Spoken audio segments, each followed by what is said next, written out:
Ya jadi dari ulang tahunku ke-37 Mas Anung nanya dulu kan, "Kamu ulang tahun mau kado apa?"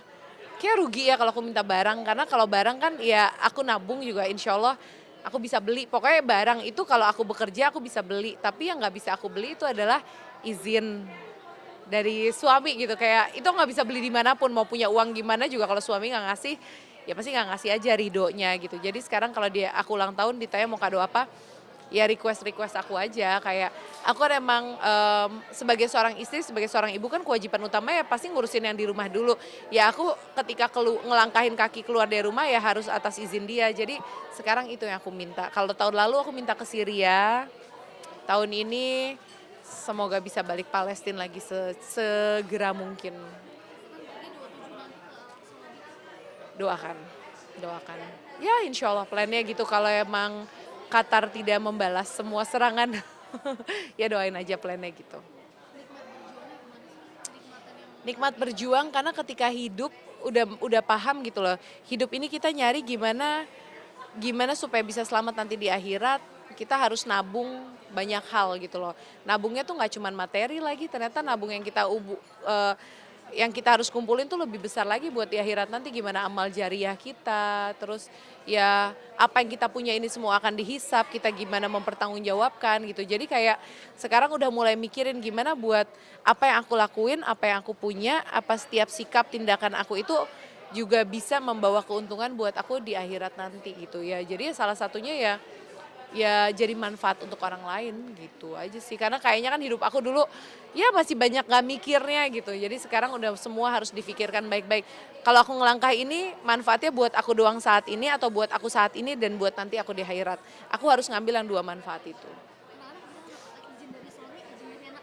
Anak-anak alhamdulillah, aku nggak nyangka kayak anak-anak kan melihat dan meniru. Emang aku selalu bilang sama anak-anak aku, please kalaupun nanti Bia suatu saat udah tua atau Bia udah meninggal, kalian jadi perpanjangan diri Bia. Jadilah pejuang Palestina, jadilah pejuang Islam, jadi orang-orang yang berjuang di jalan Allah gitu. Jadi emang aku bilang sama anak-anak, tolong lanjutin. Jadi bagaimana anak-anak, apalagi anakku kan banyak laki gitu kan. Aku pengen mereka jadi orang yang berani membela kebenaran, berjuang untuk Islam, ya jadi pejuang-pejuang luar biasa seperti gimana kisah para sahabat di zaman Rasulullah gitu.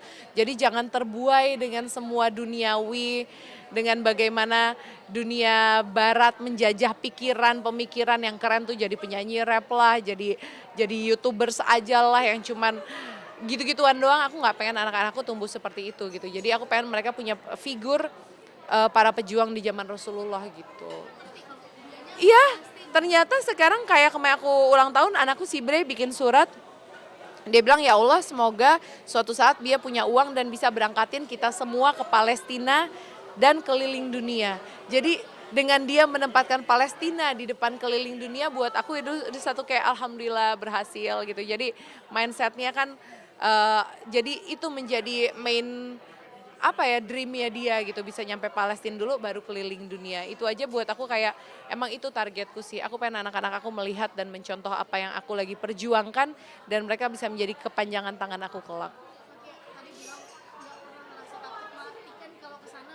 Pada akhirnya, dulu aku takut banget meninggal, kayak ya apapun kayak aduh takut nih ntar meninggal gimana apa segala macam. Pas aku nyampe ke Aqsa pertama kali, aku ketemu imam di sana, aku bilang, "Syekh di sini aman gak sih?" Terus Syekh itu bilang, "Di belahan dunia mana kamu ngerasa aman? Kalau emang udah takdirnya di satu titik kamu kenapa-napa di situ, ya di situlah akan terjadi. Tapi kalau belum takdirnya ya enggak. Buat apa kamu mengkhawatirkan itu semua?" Nggak tahu mungkin karena ngomongnya di Aqsa, dalam situasi seperti itu, beliau adalah orang imam di Masjidil Kibli gitu, jadi kayak buat aku itu kena banget, it hit me, dan itu menjadi pegangan aku buat sekarang. Jadi ya kenapa gue takut kalau emang belum takdirnya, belum apa, di titik mana sih bisa ngerasa aman? Di Indonesia, di rumah, di mana, ya kalau emang udah takdirnya, takdirnya aja. Jadi hidup udah lebih masrahin, menyerahkan diri sama Allah aja. Jadi udah nggak ada kekhawatiran yang nggak perlu sih.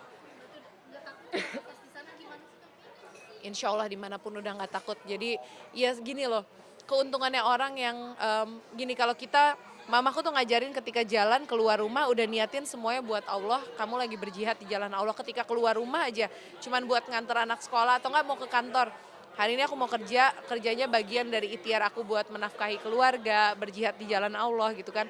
Jadi ya ketika apapun yang terjadi karena niat awal udah seperti itu insya Allah aman gitu. Karena buat aku yang aku cari sekarang gimana akhir hidup yang baik gitu. Banyak orang yang awal proses tengah hidupnya baik, taunya di akhirnya nggak beruntung. Nah sekarang gimana aku ngejaga supaya ketika aku nanti dipanggil sama Allah dalam keadaan yang lagi paling dekat sama Allah, lagi saat terbaiknya gitu. Kayak bisa dibilang itu versi terbaik dari dirimu nggak sih setelah banyak Belum lah, masih belajar, masih terus. Makanya aku sekarang terus merapat ke orang-orang yang aku ngerasa berjuang di jalan Allah, lebih baik dari aku untuk urusan akhirat gitu kan, untuk urusan agama gitu. Aku selalu mendekatkan diri ke mereka karena aku tahu itu akan mempunyai pengaruh besar juga buat diri aku. Karena lingkungan, terus apa yang aku dengar, apa yang aku lihat gitu-gitu. Jadi sekarang emang cara bertemanku udah berbeda gitu loh. Jadi sekarang aku kalau ngelihat di sosial media ada aktivis-aktivis, aku DM-in, aku aja kenalan, ada relawan, ada apa.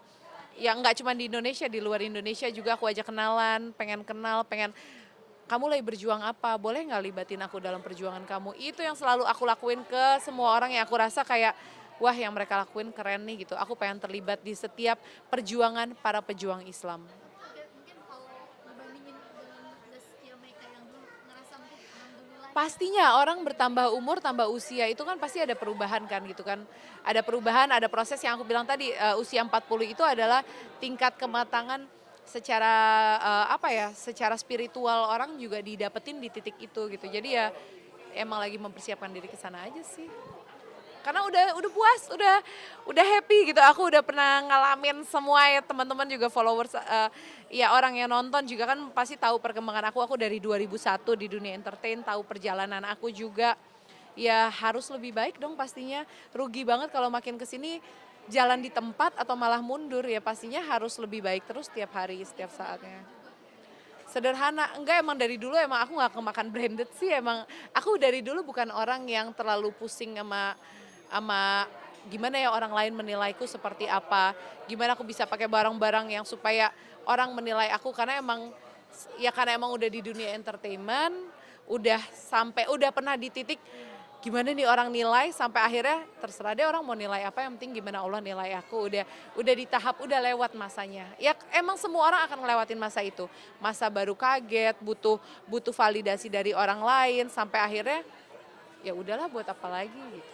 belajar bahasa Arab katanya. Iya, karena kan aku sekarang lagi aku suka turun ke lapangan. Aku senang datang ke camp, aku ketemu langsung, ketemu para pejuang, ketemu para pengungsi, itu aku senang. Ketemu para syekh, ketemu para aktivis, aku senang banget dan dari seluruh dunia. Dan sekarang concern aku kan emang di Tanah Syam, di Jordan, di Palestina, di Syria, di Yaman gitu kan. Jadi emang sekarang target utamaku harus bisa bahasa Arab sehingga ketika aku turun ketemu sama mereka aku bisa berkomunikasi dengan baik. Ada kesulitan nggak kalau di sana? Uh, ya bahasa, cuman lucunya kalau udah di sana udah aku sama anak-anak tuh atau sama orang yang dewasa juga kita bisa ngobrol setengah jam dengan sama-sama nggak ngerti bahasa satu sama lain. Mereka nggak ngerti Inggris, aku nggak ngerti Arab, mereka juga nggak ngerti bahasa Indonesia kayak, tapi kita bisa ngobrol setengah jam, bisa kayak ya entah dengan bahasa apapun. Nah makanya sekarang kayak targetnya aku yang harus bisa sekarang bahasa Arab, semoga. Mungkin ini juga sahabat kita lagi berjuang apa namanya Ciki dan Iya Kawanda sama Ciki. Jadi intinya teman-teman yang di Sumut Flotilla hampir nggak beda jauh sama keberangkatan kemarin aku ke Mesir karena panitianya juga beberapa sama gitu. Jadi emang mungkin pemerintah di sana Tunisia dapat tekanan juga dari Zionis sehingga mereka akhirnya nggak bisa berangkat. Akhirnya yang berangkat tadinya misalnya dari 44 kapal sekarang akhirnya jadi setengahnya. Terus akhirnya nggak bisa berangkat semua. Tapi aku bilang sama Ciki, sama Kawanda, sama teman-teman yang berangkat ke sana, kalian nyampe sana juga udah berjuang, udah luar biasa banget. Masalah akhirnya berlayar apa enggak itu udah ketentuan Allah. Jadi apapun itu buat aku mereka udah luar biasa banget. kalau nggak bisa selesai masuk untuk Pasti tekanan geopolitik itu tetap susah banget. Jadi aku udah ngalamin banget makanya aku bilang apapun yang di sana hasil akhirnya seenggaknya kalian udah sampai sana itu udah bentuk perjuangan. Jadi mereka luar biasa sih ada 30 orang yang tadinya udah siap berangkat gitu. Setiap saat, karena emang aku juga koordinator bagian Jakarta, jadi aku memantau perjalanan mereka. Kalau ada apapun yang terjadi, aku di sini menjadi badannya mereka. Ya itu ngikutin banget perjalanan emosi mereka dari semangat, dari mau berlayar, terus akhirnya nggak bisa berangkat, taunya ada harapan lagi bisa berangkat, nggak bisa lagi, terus teman-teman kita kemarin sebagian ada yang ketangkep juga di sana gitu-gitu, jadi kayak para relawan ada yang ketangkep juga sama polisi, jadi ikutin semua perjalanannya juga, jadi aku emang selalu bilang walaupun aku nggak bisa berangkat ke sana, tapi aku harus terlibat dalam setiap kegiatannya, apa yang bisa aku bantu. Kok ngerasa free banget sih, Masya Allah banget, Allah kasih kita kesempatan bisa bolak-balik ke daerah konflik yang kita sendiri mungkin nggak bisa ya, dan sebenarnya ya. Ngerasa apa maksudnya? Itu keberkahan sendiri, kasih kesempatan sama Allah, Ah, bolak-balik gitu. Dan bersyukur banget karena Allah jadiin aku jembatan buat semuanya gitu. Karena emang nggak tahu ya passion aku emang kayak aku pengen banget ngurusin orang. Jadi aku kayak Allah lagi ngejawab cita-cita aku dari aku SD. Di buku SD tulisan cita-cita ingin jadi manfaat buat orang banyak. Yang aku nggak pernah tahu maksudnya tuh apa, tapi sekarang mulai terjawab, oh ini yang aku bayangkan dari dulu. Jadi aku lagi, ini sekarang saat ini 2 tahun terakhir aku kayak lagi menjalankan mimpiku, ternyata Allah lagi mewujudkan semua harapanku dari dulu gitu, dan aku enjoy banget, aku happy banget dengan apa yang aku lakuin sekarang. Ya semoga bisa terus ngelakuin ini dan bisa lebih besar lagi impactnya. anak-anak gimana? Maksudnya ini luar Ya biasa pastinya juga ya kebesaran mereka yang melepas ibunya gitu ya, ngebagi. ya mungkin karena aku ngasih pemahaman ke mereka, aku berjuang buat apa, aku berjuang untuk apa dan kenapa aku gini, jadi akhirnya mereka bisa bisa bisa tiap anakku nih ya, kalau aku lagi izin nemenin Mas Hanung kerja, mesti ke Eropa atau kemana gitu. Wah mereka tuh kalau aku mau pergi uring-uringan, kenapa sih harus pergi, jangan lama, jangan apa gitu-gitu. Tapi sekali aku bilang, Bia berangkat ya, mau kemana, mau ke Palestina. Oh ya udah Bia, ntar aku titip ini ya ini. Nggak ada mereka memberatkan sedikit tuh, aku kayak Bia jangan lama-lama Bia ini, nggak. Itu luar biasa anak-anakku, jadi kayak alhamdulillah aku ngerasa dimudahkan sama Allah, karena kan yang meringankan hati mereka kan juga dari Allah juga gitu, jadi alhamdulillah Allah banyak kasih kemudahan. Anak-anak ada yang sampai nabung gitu masih aku ikut dong dia. Mereka nabung, mereka ngasih uang lebarannya kemarin ketika aku berangkat terakhir buat titipin, tolong kasih ke anak-anak sana, ngasih bajunya, ngasih ya apa yang mereka punya yang mereka paling suka gitu. Kak, ini keberhasilan dirimu jadi orang tua Syabil makin cantik, makin luar biasa kayak kakak dulu, gimana sih Kak? Dibilang Nggak sih, Bill ini kan masih ABG juga, jadi dia lagi taraf mencari jati diri, lagi apa, nah ngurusin anak ABG itu bukan hal yang mudah, karena mereka juga bingung ngehandle perasaannya gitu loh, jadi kayak aku harus gimana, aku kenapa, ini, jadi itu bukan hal yang mudah buat si Bill, bukan hal yang mudah buat aku, jadi kita lagi selalu berusaha untuk ketemu di tengah nih, gimana ngadepinnya. Jadi ya lagi saling belajar aku sama si Bill, gimana untuk dia bisa menemukan dirinya, karakternya, maunya apa, ya lagi cari bareng-bareng ngurusin. Ya mungkin yang orang lihat di media sosial kan pasti bagian enaknya apa, karena orang juga banyak yang kayak si Bill dulu pakai jilbab sekarang lepas jilbab akhirnya dibully lah, nggak apa-apa pakai nggak lepas gitu-gitu kan, itu kayak menambah menambah menambah apa ya, kebingungan dia sebagai remaja, ini aku harusnya gimana apa segala macam, tapi ya aku nguatin dia dan apa namanya, ya semoga ntar dia tumbuh jadi orang yang lebih kuat, karena orang yang kuat itu adalah orang yang tumbuh dari banyak benturan gitu. Jadi ya udah resiko ya, anak-anak orang yang mungkin public figure, udah dikenal orang, orang punya naruh harapan banyak, itu makin menjadi tekanan berat buat dia juga sebagai remaja gitu. Tapi ya aku dampingin dia semaksimal aku. ini kalau sebawa jago banget makeup katanya ya. Kak, Ya remaja lah, makanya aku bilang lagi suka mengeksplor banyak hal. Aku yang jelas lagi mendampingi dia, nemenin dia. Aku selalu bilang kalau ada orang yang menilai, di luar nggak usah pusing. Karena yang kita pusingin itu adalah gimana penilaian Allah gitu. Jadi kalau dia udah nggak terlalu pusing sama penilaian orang, pasti dia akan lebih gampang mencari jati dirinya dia gitu. Oke, mungkin boleh ngomong bahasa Arab gak ngajak? Nggak bisa, belum bisa gue. Mungkin ajak teman-teman buat ikut partisipasi dalam Palestina ini Kak.